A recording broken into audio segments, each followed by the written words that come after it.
Do you know you can make authentic homemade yam flour in the comfort of your home?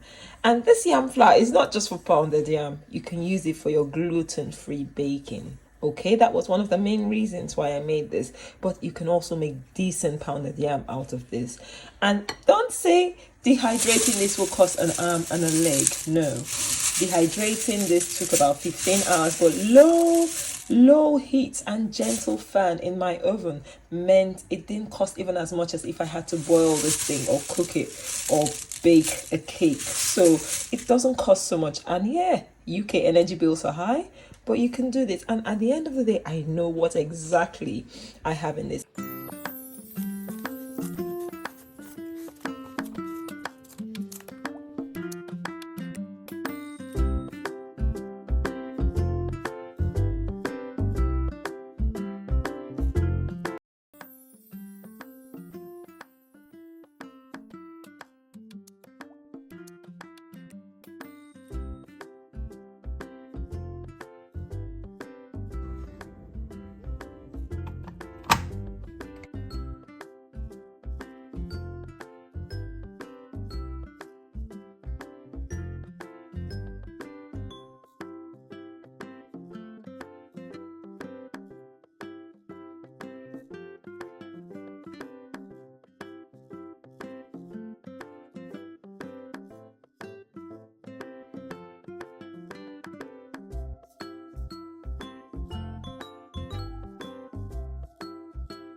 Now we're doing a little bit of an experiment for those of you that doubt what I just put there.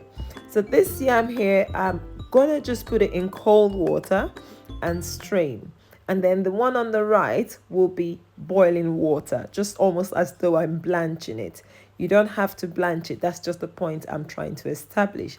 So just pour in boiling water, cover it up and let it sit for maybe 5 minutes. That's all. And then we go ahead. And once it's soaked for 5 minutes, put this through a strainer. I'm also using my like a salad spinner to ensure I get rid of all the water, and then rinse it in cold water. Now the cold water sort of stops that enzyme reaction, okay, and also cools it down so that you can handle it. So that's what I'm doing here, nothing too fancy. On the other hand, this one just had cold water. This is to show you the difference it makes to use your boiling water. And this is the one that we blanched with just boiled water. We didn't blanch it in ice or any citric acid. Finally, we've got the whole setup. So this one on the top has no citric acid whatsoever. It was just blanched as usual. This one here has no blanching. It had just the cold water soaked and brought out of it. And this final one has just hot water soaked, so not really blanched necessarily, but it does look blanched. The rest of it in the dehydrator has been blanched with citric acid, same as this other tray. Now, if you know me, I love using my oven to dehydrate. My oven does work wonders, and that is the setup. Today is just slightly nearly 100, about 90 degrees, because I want this thing to dehydrate quickly. So that's the setup here. On the other hand, the dehydrator, it doesn't work as effectively as my oven, but it does work. Everything here, like I said, is with citric acid and also blanched. So it's an interesting experiment. We'll see. This looks more translucent, doesn't look as white. We'll see the end result. So this is what we're doing today. Guys, keep watching. I spent the last 2 hours. The processing time is quite long, just over 2 hours doing this whole thing. But we hopefully will have enough to last us for a month. We'll see if it's worth the whole effort. Let me know in the comment section if you've tried it before. 2,000 years later. It's 15 hours later. Can you imagine? Now, let's look at the results. The first one, that was just blanched, no citric acid, all dry. Now what I found is cutting them into these tiny bits made it a lot quicker to dry than cutting it in this bit. Still dried. Now this one was not blanched, it was just cold water. Can I show you the difference between the one that was blanched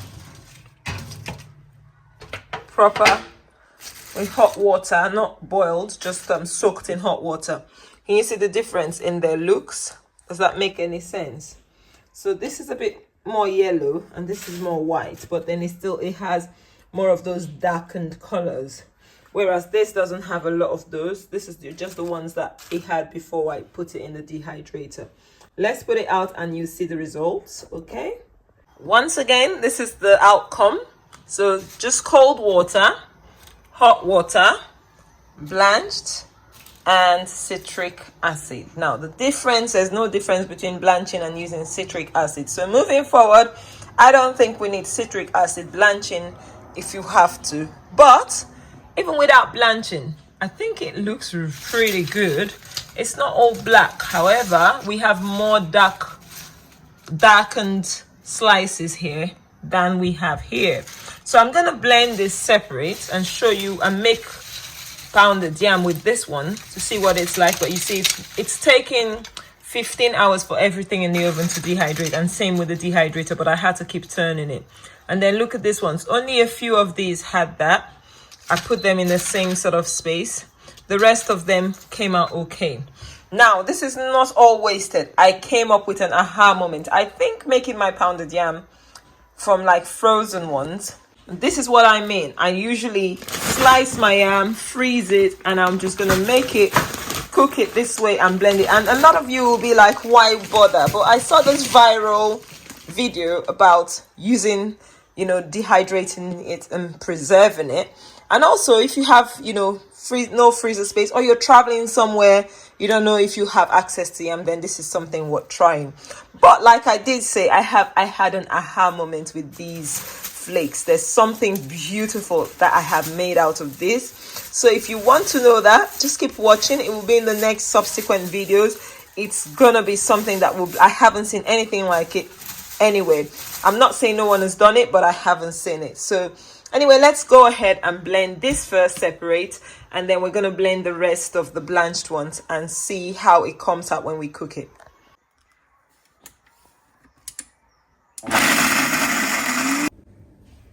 Guys, have you liked this video?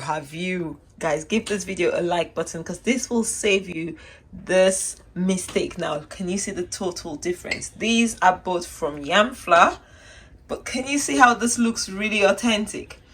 And this one looks like amala, which is the darkened color, despite it being, that's the flour. That is the flour I got from it. I had no inclination that it would be dark, but we did see some clues. Whereas the blanched one, yes, I've let the cat out of the bag. This was blanched, and it looks so perfect.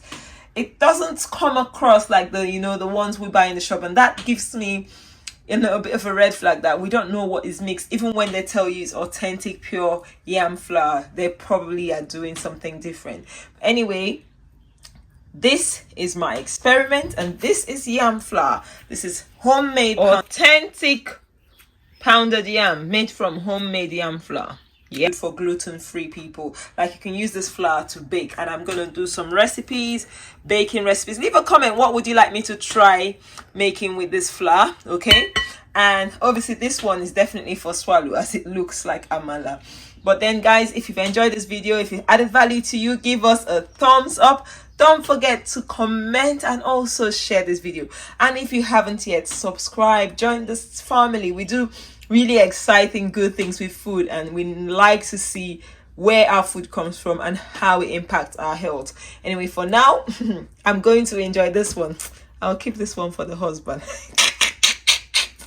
Guys, I'm not that naughty, but I'm gonna enjoy this one first and tell you what it tastes like. I'll let you know at the end. Thank you once again, and until next time, I'll see you in another video. Have a little taste.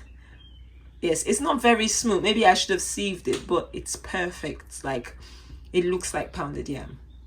But next time, I'll always make the freezer ones because it's more convenient for me.